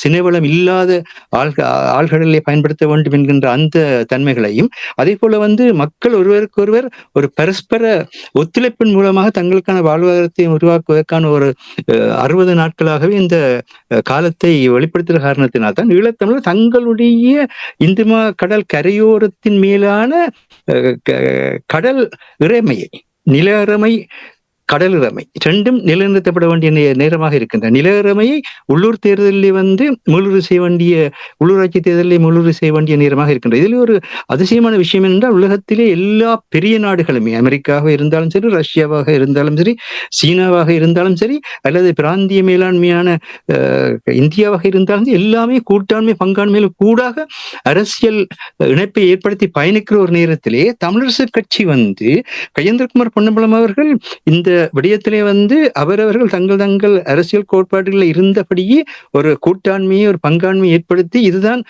தமிழ் மக்களுடைய தேவைகளை வெளிப்படுத்துகின்ற ஒரு அமைப்பாக நாங்கள் செயற்பட வேண்டும் என்று கூறிய அந்த விடயத்தை நிராகரித்து, தமிழரசு கட்சி வெற்றி பெற்றதன் பின்னர் நாங்கள் பேசுவோம் என்றால், நீங்கள் வெற்றி பெற்றதன் பின்னர் நீங்கள் வெற்றி பெறுவீர்களோ என்பதை அமைச்சமான விடயம். என்னன்னு சொன்னால், தமிழரசு கட்சியினுடைய கடந்த 16 ஆண்டுகால செயற்பாடு மக்களிடத்திலே மிகப்பெரிய பின்னடைவை ஏற்படுத்தி இருக்கிறது. அத்தகைய சூழலில் நீங்கள் செய்கின்ற அந்த விடயமானது சிங்கள கட்சிகளுக்கான வாக்குகளை அதிகரிக்க போன்றது. சிங்கள கட்சிகளுக்கான வாக்குகளை அதிகரித்து தமிழ் பக்கத்திலே தமிழர்கள் ஸ்ரீலங்கா தேசியத்துக்குள்ளே தங்களை உள்ளடக்கிறார் என்கின்ற அந்த முடிவை அருண்குமார் அரசாங்கம் வெளிப்படுத்திய பிறகு நீங்கள் உள்ளே போய் உங்களுடைய பதவிகளை, உங்களுடைய செயற்பாடுகளை செய்வதற்கு நீங்கள் ஆட்சி அமைத்த எந்த பிரயோசனமும் இல்லை. ஆனபடினால்தான் இப்பொழுது தமிழரசு கட்சி நிராகரிக்கப்பட வேண்டிய ஒரு கட்டத்தில் இருக்கின்றது. இந்த தமிழரசு கட்சி ஏற்படுத்திய சிக்கலான சிவஞானம் ஸ்ரீதரன் நேற்றைய தினத்தில் சொல்கின்றார், இந்த அனுரகுமார திசுநாயக்கா தன்னுடைய கட்சிகள் வெற்றி பெற உள்ளூராட்சி சபைகளுக்கு கண்ணை மூடிக்கொண்டு நிதி ஒதுக்கீட்டை செய்வேன், ஆனால் மற்ற கட்சிகள் வெற்றி பெற்றால் அவர்கள் சமர்ப்பிக்கின்ற திட்டங்களை நாங்கள் மீளாய்வு செய்து காலதாமதமாகத்தான் அந்த நிதியை வழங்குவோம் என்று சொன்னது உண்மையிலே ஒரு மிகப்பெரிய ஜனநாயகத்துக்கு விரோதமான வெளிப்படுத்தல். அதை சொல்லி அவர் சொல்கின்றது என்றால், இது அவர் அப்படி செய்யாது விட்டால் நாங்கள் தனிநாடு கேட்பதற்கான வாயிலை அவர் திறக்கின்றார். அந்த வகையிலே அவருக்கு நான் நன்றி கூறுகின்றேன். நாங்கள் தனிநாடு கேட்போம். எந்த காலமும் தமிழரசு கட்சி இந்த தேர்தல் வர நாட்களிலே இந்த தனிநாடு என்ற கோஷத்தை அவர்கள் பலமாக எழுப்புவார்கள். அது காலஞ்சென்ற சம்பந்தராக இருந்தாலும் சரி, யாராக இருந்தாலும் சரி, அவர்கள் இந்த தேர்தல் நேரத்தில் நிச்சயமாக எங்கள் வெற்றியினாலே சரித்திரம் சொல்லும்னு சொல்லி அவர்கள் இந்த உணர்ச்சி அரசியலை ஏற்படுத்துவது வழக்கம். அந்த வகையில் அவர் பேசியிருக்கின்றார். ஆனால் அப்படி பேசுகிறதா இருந்தால் இப்பொழுது எந்தெந்த தொகுதியிலே யார் எந்த கட்சி தமிழருடைய தேசியத்தை சார்ந்து நிற்கிற கட்சி முன்னணியில் இருக்கின்றோ அந்த பகுதிகளில் தாங்கள் தேர்தலில் இருந்து விலகி அந்த பகுதிகளில் வெற்றி பெறுவதற்கான தன்மையை தோற்றிக்க வேண்டும் என்பதுதான் பல ஆய்வாளர்களுடைய கருத்தாக இருக்கின்றது. என்னன்னு சொன்னால், நீங்கள் தேர்தலிலே போட்டியிட்டு சிங்கள கட்சிகளுக்கு அதிக வாக்களை கொடுத்து அல்லது மக்கள் வெறுப்பினால் தேர்தலில் கலந்து கொள்ளாமல் தேர்தலை நிராகரிக்கிறதன் மூலமாக மக்களுடைய வாக்கள் வீணடிக்கப்பட்ட பிறகு நீங்கள் எதுவுமே தமிழ் தேசியத்தை செய்ய முடியாது. ஆனால் 16 நாட்கள் தான் உங்களுடைய நில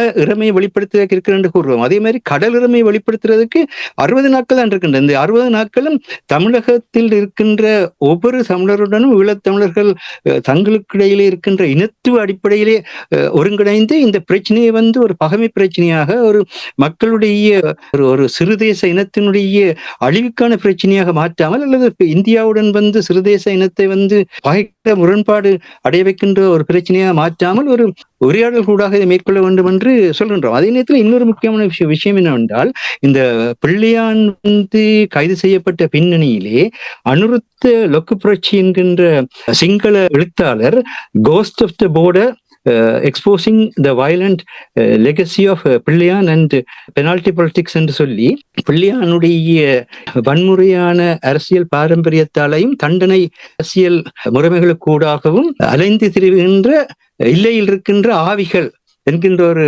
நூலை வெளியிட்டிருக்கின்றார். இந்த நூலிலே ஒரு முக்கியமான விஷயத்தை கூறியிருக்கின்றார்.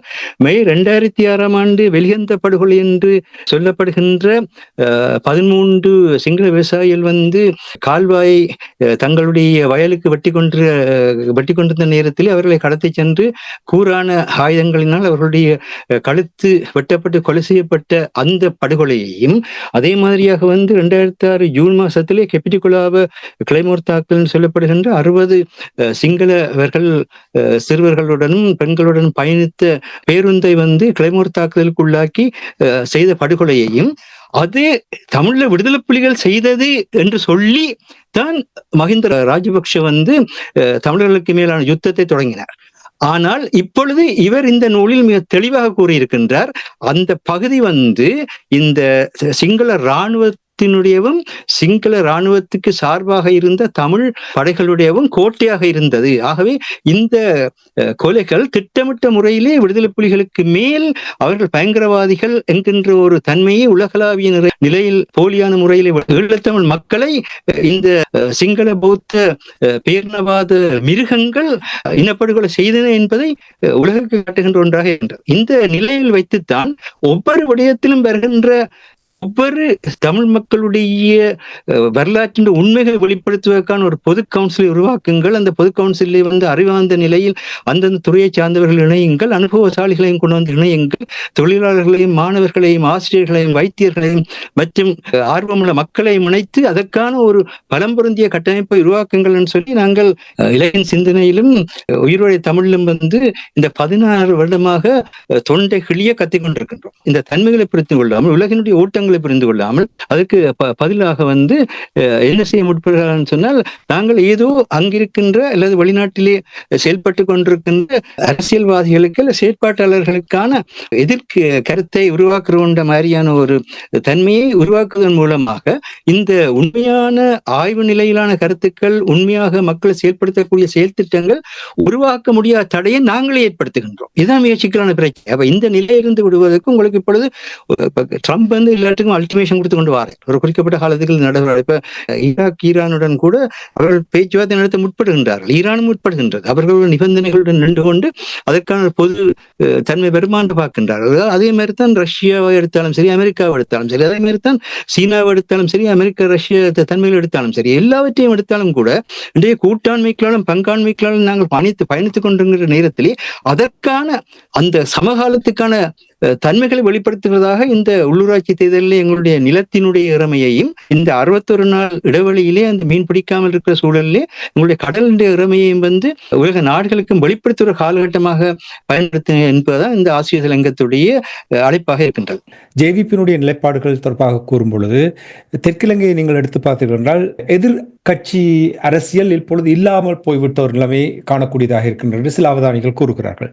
அதே நேரத்தில் ராஜபக்ஷாக்கள் எவ்வாறு அந்த சிங்கள பௌத்த நாடு என்ற அந்த கோஷத்தோடு தங்களுடைய ஆட்சிகளை மக்களை திருப்திப்படுத்துவதாக அல்லது சிங்கள மக்களுக்கு அவ்வாறான ஒரு விடயங்களை எடுத்து கூறி ஏமாற்றி கொண்டிருந்த நிலைமையில் இப்பொழுது ஜேவிபியினரும் அதே மாதிரியான பாணியில் போவதால் தமிழர்கள் இணங்கி போக வேண்டிய ஒரு நிலைமையை ஏற்படுத்தி விட்டிருக்கிறார்.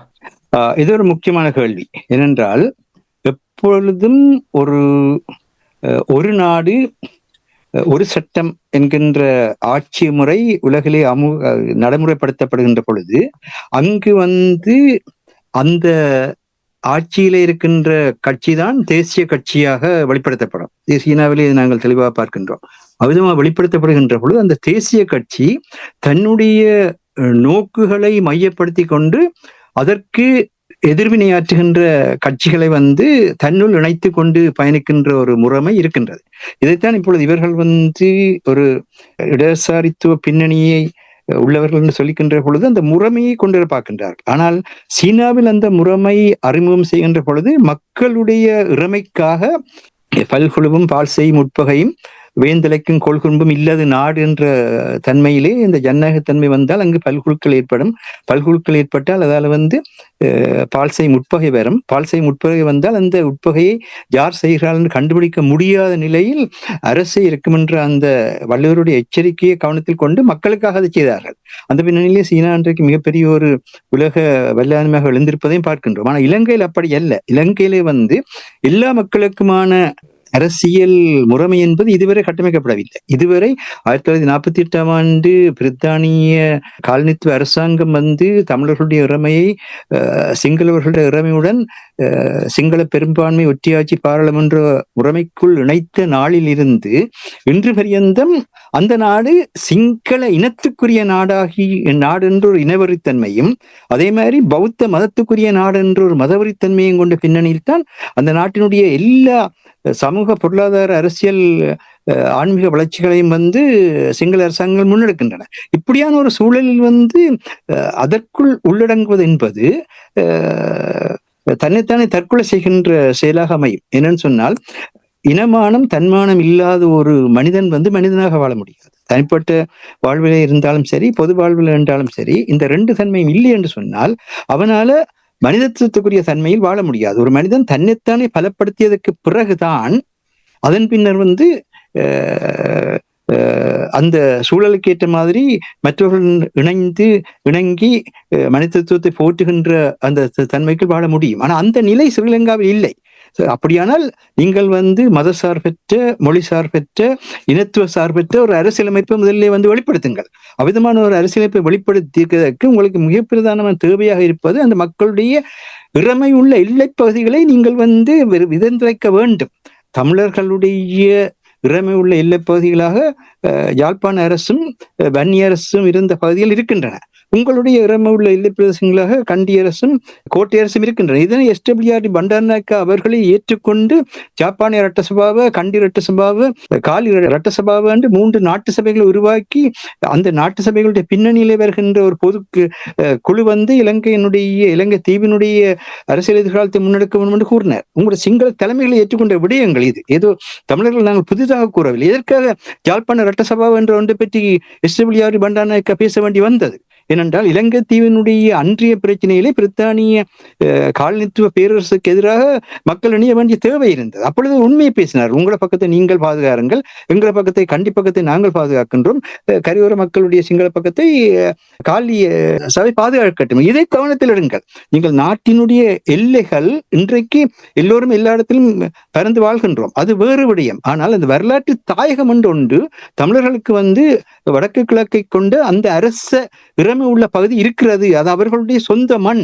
அது என்றைக்குமே பிரிவினைக்குரிய ஒன்றாக அவர்கள் கேட்கவில்லை. அவர்கள் தங்களுடைய மண்ணிலே வாழ்வதற்கான அந்த மனித உரிமையைத்தான் அவர்கள் கேட்டுக்கொண்டிருக்கின்றனர். அதை நீங்கள் ஏற்றுக்கொண்டு தமிழ் மக்களுடைய பகுதியை தமிழ் மக்களும், சிங்கள மக்களுடைய பகுதியை சிங்கள மக்களும் நீங்கள் கட்டியெழுப்புங்கள், தேச நிர்மாணத்தை செய்யுங்கள் என்பதை அனுமதித்தால் இருபகுதியும் சேர்ந்து எங்களுடன் தொழில் நிலையில் எங்களுடனேயே மக்களாக வாழ்ந்து கொண்டிருக்கின்ற மலையக மக்களையும், அதே மாதிரியாக எங்களுடனேயே நாட்டினுடைய குடிகளாக வாழ்ந்து கொண்டிருக்கின்ற முஸ்லிம் மக்களையும் அவர்களுக்குரிய அரசியல் உரிமைகளை குறித்து அவர்களுடைய தாயக தேசிய தன்னாட்சி தன்மைகளை மதித்து நாங்கள் அவர்களுக்கான முறைமைகளை தோற்றிக் கொண்டே இருக்கிறோம். இதைத்தான் இன்றைக்குமே தமிழர்கள் வலியுறுத்தி வருகின்றார்கள். தமிழர்கள் வெளியே தமிழர்களுடைய விடுதலைக்காக போராடவில்லை, மண்மீட்புக்காகத்தான் போராடினார்கள். மண்மீட்பு மக்களுடைய அந்த மண்ணிலே வாழ்கின்ற அவ்வளவு மக்களுமா சேர்ந்து அந்த மண்ணை வளப்படுத்த வேண்டும். நாங்கள் எங்களுடைய மண்ணை எல்லா மக்களுமா சேர்ந்து எதுக்குத்தான் இப்பொழுது நாங்கள் இந்த ஆசிய சங்கத்துடைய இறுதிப் பகுதியிலே சுட்டிக்காட்டியிருந்தோம். இப்பொழுது யாழ்ப்பாணத்தில் காங்கேசன்துறை பிரதேசத்தையும்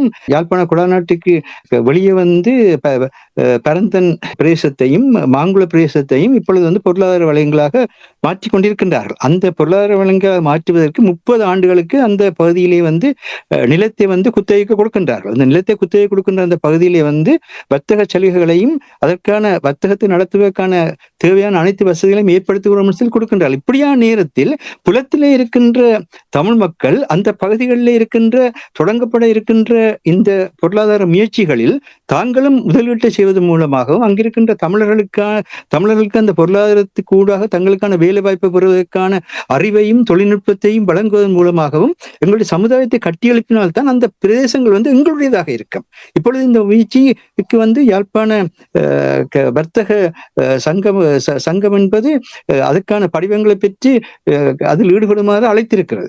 இந்த நேரத்தில் அவர்களுடன் கலந்து பேசி மண்ணை பாதுகாக்கின்ற வேலையை செய்யாது விட்டோமாக இருந்தால், நாங்கள் முதலீடு செய்யாத நாங்கள் எங்களுடைய மனித வலுவை பிரயோகிக்காத இடத்தில், நாங்கள் எங்களுடைய இயற்கை வளத்தை எங்களுக்கு ஏற்ற முறையில பயன்படுத்துங்கள் என்று கேட்காம விடுற இடத்தில் எங்களுக்கு எதிரான செயற்பாடுகள் நடக்கும். அதன் பின்னர் சிங்களர் குடியேறிட்டார்கள், இந்தியக்காரர் நிற்கிறார்கள், சீனர்கள் நிற்கிறார்கள் என்று கத்திக்குள்ளர்கள் எந்த பிரயோசனமும் இல்லை. அதன்படினாலதான் இந்த நேரத்துல நாங்கள் பொருளாதாரம் தான் இன்றைக்கு உலகத்தினுடைய தன்மையா இருக்கின்றது. சிறப்பாக சொல்ல போனால் உலகத்துல ஆயுதம் செயலிழந்து போயிருக்கிறது. அமெரிக்காவிட்ட இல்லாத ஆயுதமா? ஆனா அமெரிக்காவில் எந்த பிரச்சனையும் செய்யக்கூடியதா இருக்கிறதா? முடியவில்லை. இவர்கள் என்ன செய்கின்றார்கள்? வர்த்தக வரிகளை விதித்து பொருளாதார அழுத்தத்தை கொடுத்து பொருளாதாரத்துக்காகத்தான் தங்களுக்கு ஏற்ற புதிய உலக அரசியல் ஒழுங்கை செயற்படுத்த பார்க்கின்றார். ரஷ்யா தன்னுடைய ஆயுத பலத்தை பயன்படுத்தி எதுவுமே செய்ய முடியாத நிலையில் இருக்கின்றது. சீனாவுக்கு அது தெரியும். அப்படினால்தான் சீனா ஏற்கனவே அந்த ஆயுத பலத்துக்குள் போகவில்லை. ஆகவே ஆயுத பலத்தை பயன்படுத்தி இந்த காலத்திலே நாங்கள் எந்த பிரச்சனையும் தீர்க்க முடியாது என்பது உலகளாவிய உண்மையாக இருக்கின்றது. இந்த காலத்திலே மக்களுடைய பொருளாதார பலத்தை, மக்களுடைய வாழ்வாதார பலத்தை, மக்கள் நாளாந்த வாழ்வை தங்கி நில்லாது வாழ்கின்ற பலத்தை, சுதந்திரம் என்று சொன்னாலே தங்கி நிற்காத நிலைமை, அவரவர் தங்களுடைய ஆற்றலை பயன்படுத்தி வாழ்கின்றது. விளையாட்டு வீரர்கள் விளையாட்டு ஆற்றலை பயன்படுத்தி வாழ வேணும், பாடகர்கள் பாடகர் ஆற்றலை பயன்படுத்தி வாழ வேணும், நடன கலைஞர்கள் நடனத்தை பயன்படுத்தி வாழ வேண்டும், கல்வியில் ஈடுபவர்கள் கல்வியை பயன்படுத்தி வாழ வேண்டும், விவசாயத்தில் ஈடுபவர்கள் விவசாயத்தை பயன்படுத்தி வாழ வேண்டும், கடல்படை பொருளாதாரத்தில் ஈடுபவர்கள் கடல்படை பொருளாதாரத்தை பயன்படுத்தி வாழ வேண்டும், மரவள பொருளாதாரத்தில் ஈடுபவர்கள் மரவள பொருளாதாரத்தை பயன்படுத்தி வாழ வேண்டும். இந்த தன்மைகளை தோற்றுவித்தம் என்றால் தான் தேச நிர்மாணம் பெறும். தேச நிர்மாணம் வந்தால் தான் தங்கி வாழாத நிலையில் தான் மக்கள் சுதந்திரமாக இதையும் பேசலாம். ஆனால் என்று அப்படி அல்ல.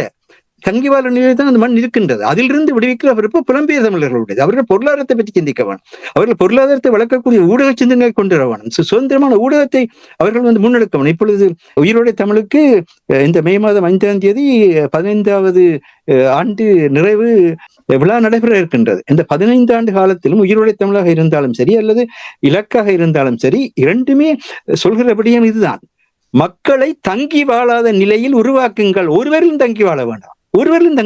அவனவன் சுதந்திரமாக அவனுடைய ஆற்றலை அவனுக்கு மண்ணுக்கு கொடுக்கக்கூடிய முறையில், அவனுடைய அறிவை மண்ணுக்கு கொடுக்கக்கூடிய முறையில், அவனுடைய செல்வத்தை மண்ணுக்கு பயிரக்கூடிய முறையில், இது என்னுடைய மண், என்னுடைய மக்கள் என்ற அந்த உணர்வு ஏற்படக்கூடிய முறையில் இதைத்தான் தேசிய தலைவர் செய்தார். தேசிய தலைவர் இதைத்தான் செய்தார். தேசிய தலைவர் எங்களுக்கு மட்டுமில்லை, சிங்கள மக்களுக்கும் அந்த தன்மை ஏற்படுத்த முயன்றார்.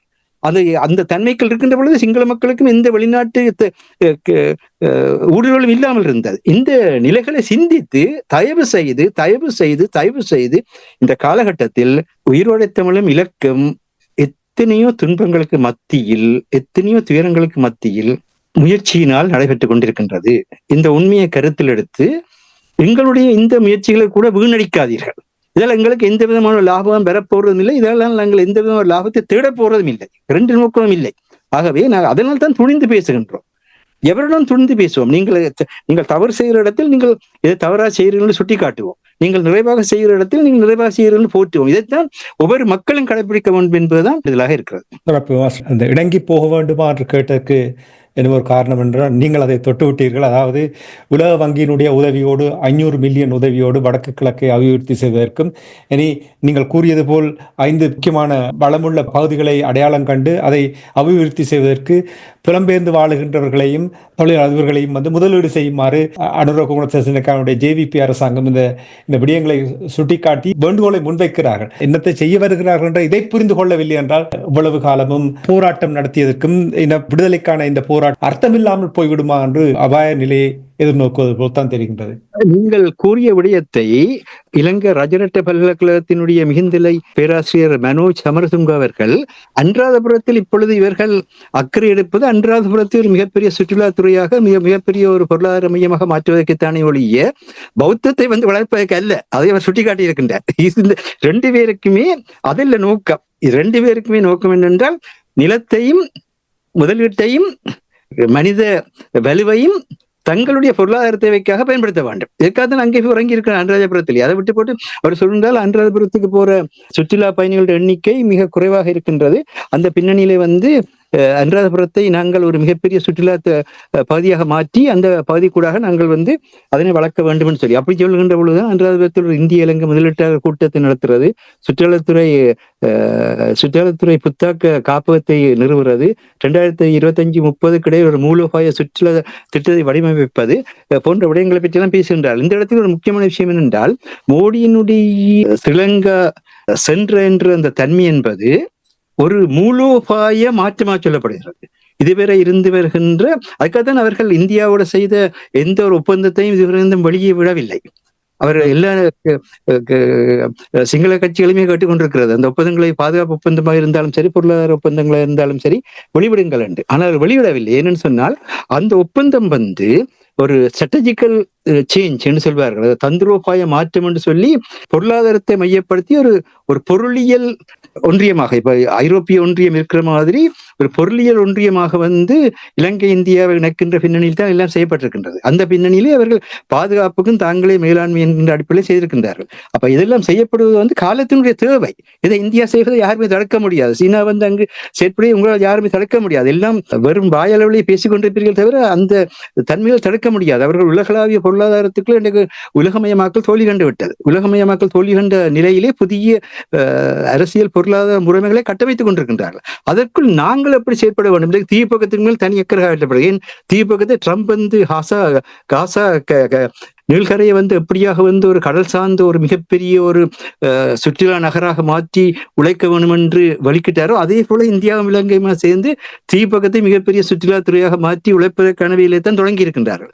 ஆகவே இந்த நுட்பங்களை உணர்ந்து செயற்பட வேண்டும் என்பதுதான் நாங்கள் கேட்கின்ற ஒன்றாக இருக்கின்றது. காலத்தின் தேவையின் ஊடாக செயல்படவில்லை என்றால் தொடர்ந்தும் தமிழர்கள் பார்வையாளர்களாகத்தான் இருக்க வேண்டும். பார்வையாளர்களாக இருப்பார்களாக இருந்தால் தமிழர்கள் என்ற அந்த இருப்பை ஒரு கேள்விக்குறியாக்கிவிடும். உலகத்தின் இன்றைய நிலையில் இந்திய பண்பாடு ஆசியாவினுடைய சீனாவுக்கு சமானமான தலைமை பண்பாடாக இருந்தது.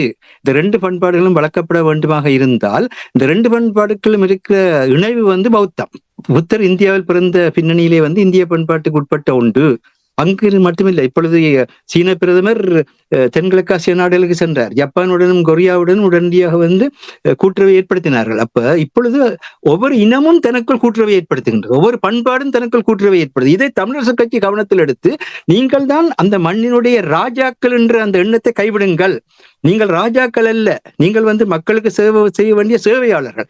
இந்த நேரத்திலே நீங்கள் இதில் காட்டுகின்ற அக்கறை இனம் சிங்கள தேசியம் தன்னை நிலைநிறுத்துவதற்கான கூலிகளாக நீங்கள் செயற்பட்டுக் கொண்டிருக்கின்றீர்கள் என்பதை உலகுக்கு வெளிப்படுத்துகின்றது. இது நடக்கும். இதற்கு பின்னர் தமிழரசு கட்சியை அவர்கள் வளர்ப்பார்கள். இந்த தமிழரசு கட்சி இந்த விதமாக மக்களுக்கு இப்பொழுது இதே பிள்ளையை தமிழ் காங்கிரஸ் விட்டிருந்தால் தமிழ் காங்கிரஸையும் தாக்கி இருப்போம். அந்த அரியநேந்திரன் பொது வேட்பாளராக நின்ற நேரத்திலே அவர்கள் அதை கவனத்தில் எடுக்கவில்லை என்று அவர்களையும் தாக்கித்தான் பேசணும். எங்களுக்கு யார் என்பது முக்கியம் இல்லை, எது நடைபெறுகிறது என்பதுதான் முக்கியம். அந்த வகையில் தான் இதை வைத்த கவனத்தில் எடுங்கள். இதை உலகெல்லாம் இருக்கின்ற தமிழர்கள் கவனத்தில் எடுத்து ஒருவருக்கு ஒருவர் அதை வெளிப்படுத்துவதாக இருந்தால் இந்த ILC-யினுடைய உயிரோடு தமிழுடைய இந்த 15வது ஆண்டு நிறைவிலாவது அந்த ILC தமிழை உலகெங்கும் 24 மணித்தியாலும் ஒழிக்கக்கூடியதாகவும் உலகெங்கும் இருக்கின்ற எல்லா தமிழருக்கும் செல்லக்கூடியதுமாக நீங்கள் மாற்றுவீர்களா இருந்தால் உங்கள் ஒவ்வொருவருக்குமான பாதுகாப்பை நாங்கள் ஏற்படுத்துவோம். எங்களால் முடியும். அறிவார்ந்த தளத்தில் ஏற்படுத்த முடியும், கலைத்துவ தளத்தில் ஏற்படுத்த முடியும், விளையாட்டு தளத்தில் ஏற்படுத்த முடியும். அரசியல் தளத்தை நீங்கள் பார்த்துக் கொள்ளுங்கள். அது நீங்கள் தீர்மானிக்க வேண்டிய ஒன்று என்பதுதான் உங்களுடைய கருத்தாக இருக்கின்றது. கூட்டுறவை இங்கே வலுப்படுத்தி இருக்கிறீர்கள், தொடர்ச்சியாக அதை வலுப்படுத்திக் கொண்டு வருகின்றோம், நிர்ணயிச்சிருக்கிறோம். அதையும் கவனத்தில் எடுத்துக் கொள்ளுங்கள். நிலத்தினுடைய இறமை 16 நாட்களுக்குள் உறுதி செய்யப்பட வேண்டும். கடல் மேல் இருக்கிற 60 நாட்களுக்கு. இதுக்குள் நீங்கள் யார் யார் என்னத்தை இந்த திசையில செய்ய விரும்புகிறீர்களோ அவ்வளவுக்கு நாங்கள் பக்கத்துணையா இருப்போம் என்பதையும் குறிக்கொள்கிறோம். அந்த சிந்தனையோடு நாங்கள் இன்றைய இலக்கின் சிந்தனை நிகழ்ச்சியை இன்று கொண்டு வருவோம். நிகழ்ச்சியில் பங்கெடுத்த தமிழறிஞர் மூத்த ஆய்வாளர் ஃபட்டுமார்க் மாஸ்டர் அவர்களுக்கும் போரியல் ஆய்வாளர் அரசு அவர்களுக்கும் நன்றி கூறி தனாஞானி இந்த நிகழ்ச்சியை இன்று கொண்டு வருகின்றேன். நன்றி, வணக்கம் மாஸ்டர். நன்றி, வணக்கம் அரசு. நன்றி, வணக்கம்.